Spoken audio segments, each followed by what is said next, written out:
Bismillahirrahmanirrahim. Assalamualaikum warahmatullahi wabarakatuh. Innal hamdalillah nahmaduhu wa nasta'inuhu wa nastaghfiruh wa na'udzu billahi min shururi anfusina wa min sayyiati a'malina.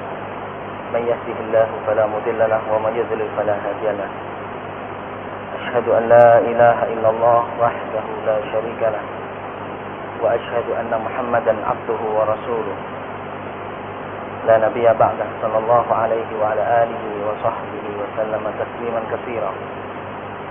أما بعد فإن أصدق الحديث كتاب الله وخير الهدي هدي محمد صلى الله عليه وسلم وشر الأمور محدثاتها وكل محدثة بدعة وكل بدعة ضلالة وكل ضلالة في النار. إخواني معاشر المسلمين رحمني ورحمكم الله. Usikum wa nafsi bitaqwallah faqad fazal muttaqun wa khaba tawun. Para jamaah yang dirahmati Allah Subhanahu wa taala. Kita alhamdulillah sudah memasuki hari yang ketiga dan sedang melaksanakan puasa di hari yang ketiga. Seraya kita senantiasa berdoa kepada Allah Subhanahu wa taala agar ibadah kita ini terus diistiqomahkan oleh Allah Subhanahu wa taala dan diberi taufik olehnya untuk menuju kesempurnaan di dalam melaksanakan ibadah di bulan Ramadan ini. Ikhwani ma'asyiral muslimin rahimani wa rahimakumullah. Seorang mukmin patut sekiranya untuk tunduk kepada Allah Subhanahu wa taala.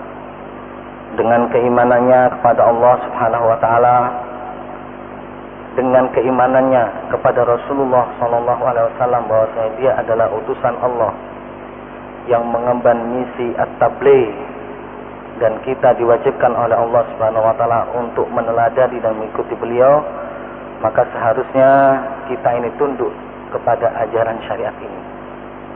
Ciri utama seorang muslim dan mukmin adalah tunduk dan patuh akan ajaran agama ini. Orang yang bukan muslim ataupun bukan mukmin, mereka mempunyai tabiat, mempunyai sifat. Salah satu sifat yang tercela adalah sifat takabur, di mana dalam hal ini seringkali Allah Subhanahu wa taala menceritakan kepada kita dalam ayat-ayatnya, bahkan menggambarkan kepada kita kondisi umat, bagaimana Allah Subhanahu wa taala mencelakakan mereka, membinasakan mereka akibat takaburnya mereka kepada Allah Subhanahu wa taala. Banyak ayat, di antaranya Allah Subhanahu wa taala mengatakan di dalam surat Al-Qasas ayat 83, tilkad darul akhiratu naj'aluha lil ladzina la yuriduna 'uluwan fil ardi wala fasadan wal 'aqibatu lil muttaqin. Sungguh ad-darul akhirah, yaitu tempat akhirat, kami jadikan kepada atau bagi orang-orang yang tidak menginginkan uluwan, kesombongan, dan tidak menginginkan kerusakan di muka bumi. Wal aqibatu lil muttaqin, dan akibat baik sesungguhnya berada pada orang-orang yang muttaqin, yang bertakwa kepada Allah Subhanahu wa taala. Ma'asyiral muslimin, ayat ini sebenarnya adalah rentetan ayat dalam surat Al-Qasas di mana Allah Subhanahu wa taala menceritakan perihal salah satu hamba Allah Subhanahu wa taala yang bersikap sombong pada Allah Subhanahu wa taala, yaitu Qarun. Qarun ini adalah anak paman Nabi Musa alaihissalam. Dia awalnya adalah orang abid, orang yang beribadah kepada Allah Subhanahu wa taala. Sampai akhirnya Allah Subhanahu wa taala mencobanya dengan beberapa cobaan. Salah satunya cobaan yang terbesar adalah dari hartanya. Allah Subhanahu wa taala memberikan perbendaharaan bumi kepada Qarun. Sampai ada orang yang bergumam ketika itu, ya laitalana misla ma utiya Qarun. Wahai, aduhai, sungguh nikmatnya jikalau aku diberikan oleh Allah Subhanahu wa taala seperti apa yang diberikan oleh Qarun kepada Qarun, yaitu perbendaharaan atau kekayaan dari Allah Subhanahu wa taala. Tapi bukan berarti kekayaan yang diberikan oleh Allah justru menambah dirinya untuk taat kepada Allah Subhanahu wa taala dan beribadah kepada Allah Subhanahu wa taala, akan tetapi sebaliknya. Allah Subhanahu wa taala mencoba dia sehingga Qarun di sini menjadi takabur. Sampai-sampai dia mengatakan bahwasanya sesungguhnya harta yang aku miliki ini adalah ala ilmin min indi, hasil dari pengetahuanku, tanpa menyebut karunia Allah Subhanahu wa taala. Sangat sombongnya, maka tatkala ketika itu Allah Subhanahu wa taala mengatakan fa khasyafna bihi wa bidanil ardh, kami tenggelamkan dia beserta apa-apa yang ada padanya, yaitu harta-harta di dalam bumi. Ini salah satu cerita yang diceritakan oleh Allah Subhanahu wa taala, atau kisah yang diceritakan oleh Allah Subhanahu wa taala di dalam surat Al-Qasas sebagai bahan renungan kita. Bahwa ma'asyiral muslimin rahimani wa rahimakumullah, kalau kita tilik dan kita kaji umat-umat sebelumnya yang dibinasakan oleh Allah Subhanahu wa taala, kebanyakan dari mereka karena apa? Karena mereka takabur kepada Allah Subhanahu wa taala. Dalam hal ini ma'asyiral muslimin rahimani wa rahimakumullah, takabur dalam arti kita adalah sombong memiliki dua makna. At-takabburu 'alal haqqi wa at-takabburu 'anil khalqi. Yaitu dia bersikap sombong, takabur terhadap kebenaran, dan bersikap sombong terhadap manusia. Tidak ada yang ketiganya. Dua hal ini yang memotivasi seorang untuk melakukan takabur. Ya, dia bisa melaksanakan takabur itu karena apa? Karena penolakannya kepada kebenaran, atau dia melakukan takabur karena dia meremehkan manusia. Ma'asyiral muslimin rahimani wa rahimakumullah, dua hal ini sangat tercela. Beda takabur, beda ujub. Beda takabur, beda ujub. Kalau takabur biasanya kembali kepada dirinya. Seseorang yang takabur biasanya karena dia takabur sombong atas dirinya, atas apa yang dia capai. Sedangkan ujub, dia bangga terhadap apa yang telah diusahakan. Jadi intinya, kalau ujub ini terhadap pekerjaannya, tapi kalau takabur ini terhadap dirinya. Keduanya sama-sama tercela di hadapan Allah Subhanahu wa taala. Terlebih masalah takabur ini, karena takabur ini yang dimaksud oleh Allah Subhanahu wa taala dan yang banyak diceritakan oleh Allah Subhanahu wa taala di dalam Al-Qur'an, bahwa takabur ini adalah penolakan di dalam kebenaran. Ada satu hadis yang disabdakan oleh Rasulullah sallallahu alaihi wasallam. Suatu ketika Rasulullah SAW pernah bersabda, sesungguhnya ya, tidak akan masuk seseorang di antara kalian selama di dalam hatinya terdapat sesuatu sedikit dari al-kibr. Rasulullah SAW mengatakan, la yadkhulul jannah man kana fi qalbihi mithqala dzarratin min kibr. Tidak akan masuk seseorang itu kepada surga atau ke dalam surga manakala di dalam dirinya, di dalam hatinya masih ada sedikit perasaan kibr atau perasaan takabur, sombong. Kemudian ada seorang pemuda yang bertanya kepada Rasulullah, ya Rasulullah, rajulun yuridu hasanan wa thawbu hasanan wa na'lu hasanatan. Ya Rasulullah, ada seorang pemuda, dia ini memakai pakaian yang bagus, dia inginnya itu memakai sandal atau segala sesuatu yang bagus. Apakah ini dikategorikan orang yang sombong? Kemudian Rasulullah SAW menjawab, innallaha jamilun yuhibbul jamal. Sesungguhnya Allah Subhanahu wa taala itu indah, dan Allah senantiasa menyukai keindahan. Artinya, ma'asyiral muslimin rahimani wa rahimakumullah, takabur dalam hal ini bukan dilihat dari penampilan. Kalau kita menginginkan sesuatu yang baik-baik dari segi pakaian kita, dari segi penampilan kita dan sebagainya, ini adalah sangat dianjurkan dalam Islam. Tapi bukan ini yang dimaksud sombong. Kemudian kata Rasulullah sallallahu alaihi wasallam kemudian mengatakan, al-kibru batarul haqqi wa ghamtun nas. Sesungguhnya takabur ini adalah menolak kebenaran dan meremehkan manusia. Suatu ketika ada seseorang yang dikatakan ini adalah satu kebenaran, ini adalah firman Allah Subhanahu wa taala, dan ini adalah sunnah Nabi sallallahu alaihi wasallam. Kemudian dia mengatakan dengan seenaknya, masa ini firman Allah, masa ini sunnah Nabi sallallahu alaihi wasallam, dengan nada berlagak dan sombong. Artinya dia menolak kebenaran tersebut. Ini berarti dia sudah ada indikasi di dalam dirinya akan bersikap takabur, sombong. Karena dia sama saja telah menolak kebenaran. Sama ketika kita mengingatkan seseorang, katakan, ketika kita melihat ada seseorang itu jelas-jelas melakukan kemungkaran. Hei fulan, apa yang kau lakukan ini adalah satu kemungkaran, di mana Rasulullah SAW pernah melarang ini. Maka tatkala fulan itu mengatakan, tidak, saya tidak mau dikatakan saya telah melakukan kemungkaran, ini dia berarti telah berbuat satu kesombongan, di mana hal ini akan diancam oleh Allah Subhanahu wa taala dengan api neraka. Ada satu kisah, ma'asyiral muslimin, dan disebutkan dalam hadis Rasulullah SAW yang diriwayatkan oleh Imam Muslim. Sebenarnya kisah ini menarik ya, dan banyak sekali kisah ini disyarah atau dijelaskan oleh para ulama. Kisah ini adalah ada seorang pemuda satu ketika makan bersama Rasulullah SAW, dan ada Rasulullah SAW ketika itu di hadapannya, sedangkan dia makan. Tapi dia memakan makanan itu dengan tangan kirinya. Maka tatkala Rasulullah SAW melihat seorang pemuda itu memakan dengan tangan kirinya, makanan dengan tangan kirinya, apa kata Rasulullah SAW? Sedikit Rasulullah SAW menasihati kepada pemuda tersebut. Kul biyaminik.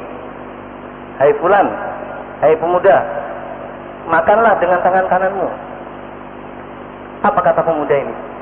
Bukanlah dia mengindahkan pernyataan atau perintah Rasulullah SAW yang menyuruh dia untuk memakan tangan kanan dengan tangan kanan, tapi dia malah mengatakan, la astati ya Rasulullah, aku tidak bisa memakan dengan tangan kanan. Dia mengatakan la astati, saya tidak bisa. Bukan dia karena tidak bisa, tangannya mungkin keting atau dan sebagainya, tapi dia mengatakan tidak bisa memakan dengan tangan kanan. Karena apa? Karena ketakaburannya, karena dia sombong menolak kebenaran yang disampaikan oleh Rasulullah SAW. Kemudian apa selanjutnya kan yang dikatakan oleh Rasulullah SAW? Rasulullah mengatakan, mastaqta, mudah-mudahan Allah Subhanahu wa taala menjadikan kamu tidak akan selamanya untuk bisa memakan dengan tangan kanan. Maka tatkala detik itu pula Rasulullah SAW mengatakan hal itu, kamu tidak akan bisa untuk memakan dengan tangan kanan. Seketika itu pemuda itu tidak bisa mengangkat tangan kanannya, dan diazab oleh Allah Subhanahu wa taala. Dari kisah ini, ma'asyiral muslimin, dapat kita ambil kesimpulan, kita memetik kesimpulan bahwa ketika seseorang ini, pemuda ini menolak secara tegas apa yang dianjurkan oleh Rasulullah SAW, memakan dengan tangan kanan, dia mengatakan la astati, saya tidak bisa melaksanakan hal itu karena kesombongannya, bukan karena cacat fisiknya. Maka tatkala itu Allah Subhanahu wa taala menghadap dia karena kesombongannya. Ini berarti ma'asyiral muslimin rahimani wa rahmatullah, di masalah-masalah yang lainnya kita juga patut waspada. Ini satu contoh realita yang kita teladani. Ketika kita diingatkan oleh seseorang bahwasanya hal ini adalah menyalahi tuntunan yang dituntun oleh Rasulullah sallallahu alaihi wasallam, maka sikap yang paling selamat bagi orang muslim dan mukmin adalah sami'na wa ata'na. Selama hal itu adalah betul-betul dari apa yang disabdakan oleh Nabi sallallahu alaihi wasallam. Bukan berarti terus kita mengatakan bahwasanya enggak, kata bapak saya seperti ini, kata kiai saya seperti ini, kata ustaz saya seperti ini dan sebagainya, dalam rangka untuk menolak kebenaran tersebut. Tidak, ma'asyiral muslimin. Ingat bahwa perkataan Rasulullah SAW tidak bisa disamakan dengan perkataan fulan dan alan dan sebagainya. Bahkan dengan tegas Al-Imam Malik rahimahullah rahmatan wasi'ah pernah mengatakan, dengan tegasnya beliau mengatakan, kullu kalamin yuqbal wa yurad illa kalam sahib hadzal qabr sallallahu alaihi wasallam. Setiap perkataan, siapapun yang berkata, berhak untuk diterima ataupun ditolak. Untuk diterima ataupun ditolak. Kemudian beliau mengatakan, illa kalam shahib hadzal qabr sallallahu alaihi wasallam. Kecuali perkataan pemilik kuburan ini, seraya beliau menunjuk kuburan Rasulullah sallallahu alaihi wasallam. Ma'asyiral muslimin rahimani wa rahimakumullah. Maka dari itu kami ingatkan kepada diri kami sendiri dan kepada para jamaah sekalian, ketika Allah Subhanahu wa taala memerintahkan segala sesuatunya kepada kita dan Rasulullah SAW memerintahkan kepada kita, maka sikap yang paling selamat bahwa kita harus mendengar dan kita mentaati untuk kita laksanakan dalam kehidupan kita sehari-hari. Ma'asyiral muslimin rahimani wa rahimakumullah. Ada sebuah hadis yang disabdakan oleh Nabi sallallahu alaihi wasallam bahwa seseorang yang takabur, sebagaimana hadis yang telah lalu kita sebutkan, dia tidak akan masuk surga. Tentunya tidak akan masuk surga berarti tempatnya adalah di neraka. Ya. Karena di akhirat kelak tidak ada 3 tempat, yang ada adalah 2 tempat. Imma ilal jannah atau imma ilan nar. Nauzubillahi min dzalik. Bisa jadi kita ke surga dan ini kita atau dambaan kita, dan bisa jadi ke neraka. Wal iyadu billahi min dzalik. Ada sebuah hadis yang dicanangkan oleh Rasulullah SAW juga menceritakan bahwa orang yang takabur jelas-jelas tidak akan mencium bau surga. Rasulullah SAW bersabda, ala ukhbirukum bi ahlin nar. Maukah kalian aku sampaikan, aku katakan siapa saja penduduk neraka itu? Kemudian sahabat langsung ternganga dan terbelanga, seakan-akan mereka mengatakan, iya ya Rasulullah. Ini salah satu uslubnya Rasulullah SAW ketika menyampaikan sesuatu yang penting kepada para sahabat, dengan memakai pernyataan istifham atau pernyataan pertanyaan yang menimbulkan penasaran, yaitu pertanyaan. Ala ukhbirukum bi ahlin nar. Maukah kalian siapa saja sih penduduk neraka ini? Wah, langsung mereka memperhatikan Rasulullah SAW. Bala ya Rasulullah. Qala Rasulullah sallallahu alaihi wasallam, kullu utullin jawadin mustakbir. Orang yang berhak ke neraka, kata Rasulullah SAW, yaitu orang yang keras kepala. Utullin, keras kepala, suka memunturkan harta tapi tidak mau menginfakannya. Kemudian jawad ini pelit. Orangnya pelit. Ini memang satu tabiat manusia ya, ma'asyiral muslimin. Tabiat manusia ini adalah pelit. Tapi Rasulullah SAW tidak mengajarkan kita untuk bersikap pelit. Bahkan di dalam hadis-hadis yang lainnya, para sahabat menceritakan bagaimana Rasulullah SAW, karena Rasulullah SAW ajwadun nas. Rasulullah SAW itu adalah orang yang paling dermawannya orang. Wa kana ajwadu ma yakunu fi Ramadan, dan Rasulullah itu paling baiknya nampak ketika di bulan Ramadan. Mustakbir, kata Rasulullah SAW, yaitu orang yang takabur, orang yang sombong, artinya orang yang menolak kebenaran. Ma'asyiral muslimin rahimani wa rahimakumullah. Seperti yang kita katakan tadi bahwa takabur itu ada 2, yaitu penolakan terhadap kebenaran dan meremehkan manusia. Biasanya orang yang suka yang sudah berani menolak kepada kebenaran, maka yang kedua ini akan ikut. Ketika ada seseorang menasehatinya untuk senantiasa taat kepada Allah Subhanahu wa taala, kemudian dia enggan melaksanakan hal ini karena ketakaburannya, berarti juga dia telah meremehkan orang ini. Meremehkan orang yang menasehatinya. Siapa kamu? Siapa ente? Kok menasihati saya seperti ini dan sebagainya? Seakan-akan dia mengatakan seperti itu meskipun dia tidak mengatakannya. Maka takabur yang pertama ini kalau sudah dilakukan oleh manusia dan diperbuat oleh manusia, maka yang kedua ini akan mengikut. Lain halnya yang kedua bisa saja dia hanya sekedar sombong kepada manusia saja, tanpa dia ada unsur menolak kepada kebenaran. Tapi yang kedua ini juga tercela dan dicela oleh Allah Subhanahu wa taala dan dicela oleh Rasulullah SAW. Al-kibru batarul haqqi wa ghamdun nas. Ala kulli hal, ma'asyiral muslimin rahimani wa rahimakumullah, 2 hal ini patut kita hindarkan sejauh-jauhnya.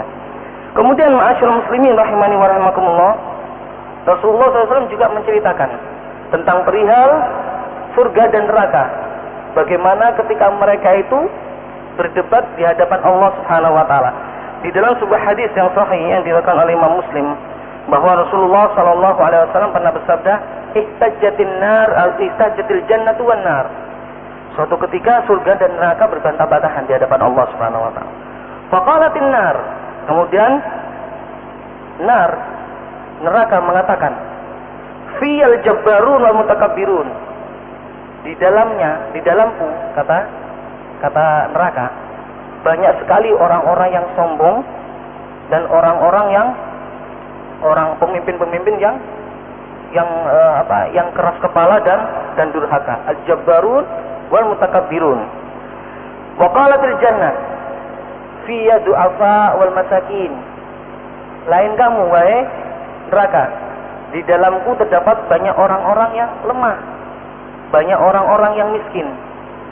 Kemudian tatkala mereka antara surga dan neraka ini saling berbantah-bantahan di hadapan Allah Subhanahu wa taala, faqadallahu bainahuma, maka Allah Subhanahu wa taala memutuskan akan perihal mereka berdua ini. Allah kemudian mengatakan, innakil jannah arhamu biki man asya. Wahai surga, sesungguhnya engkau ini adalah rahmati, engkau ini adalah rahmatku. Arhamu biki man asya, aku merahmati denganmu siapa-siapa yang aku kehendaki. Kemudian Allah Subhanahu wa taala juga mengatakan, wa innakin nar azabi wa azibu biki man asya. Wahai neraka, engkau itu adalah azabku. Aku akan mengadab siapa saja denganmu, siapa saja orang-orang yang aku kehendaki, kata Allah Subhanahu wa taala. Wa likailukuma ala mil'iha, dan semua di antara kalian, baik surga atau neraka, akan ada penghuninya. Ma'asyiral muslimin rahimani wa rahimakumullah. Mungkin kita teringat sedikit akan satu firman Allah Subhanahu wa taala tatkala neraka Jahannam dikatakan kepadanya, Halim talati, apakah engkau sudah penuh? Tempatmu itu sudah penuh. Apa yang dikatakan oleh neraka Jahannam? Hal min mazid, apakah masih ada orang-orang yang mau dimasukkan? Ma'asyiral muslimin rahimani wa rahimakumullah. Wal iyadu billah. Mudah-mudahan Allah Subhanahu wa taala menjauhkan kita dari hal ini semuanya. Di bulan Ramadan inilah kesempatan kita di mana Allah Subhanahu wa taala membuka pintu surganya. Dua hal ini disikapi oleh Allah Subhanahu wa taala. Allah membuka pintu surganya dan menutup rapat nerakanya. Maka dari itu ma'asyiral muslimin rahimani wa rahimakumullah, pada bulan Ramadan ini marilah sebagai motivasi kita, sebagai amalan kita luruskan niat kita kepada Allah Subhanahu wa taala, sebagai introspeksi diri kita sendiri. Ma'asyiral muslimin, mungkin sebelumnya kita kekurangan, kita muqassir, kita termasuk orang-orang yang lalai dari Allah Subhanahu wa taala. Pada bulan inilah kesempatan kita untuk terus menangis di hadapan Allah, untuk terus menerus berhadapan dengan Allah Subhanahu wa taala, melakukan amalan-amalan soleh di hadapan Allah Subhanahu wa taala, sehingga kita nanti keluar dari bulan Ramadan ini betul-betul menjadi hambanya yang muttaqin, yang diberikan oleh Allah Subhanahu wa taala jannatul na'im, yaitu surganya yang penuh dengan kenikmatan. Aqulu ma tasma'un wa astaghfirullah li wa lakum wallahu ta'ala a'lam. Subhanakallahumma wa bihamdika asyhadu an la ilaha illa anta astaghfiruka wa atubu ilaik. Wa sallallahu ala nabiyyina Muhammadin wa ala alihi wa sahbihi ajma'in. Wassalamu alaikum warahmatullahi wabarakatuh.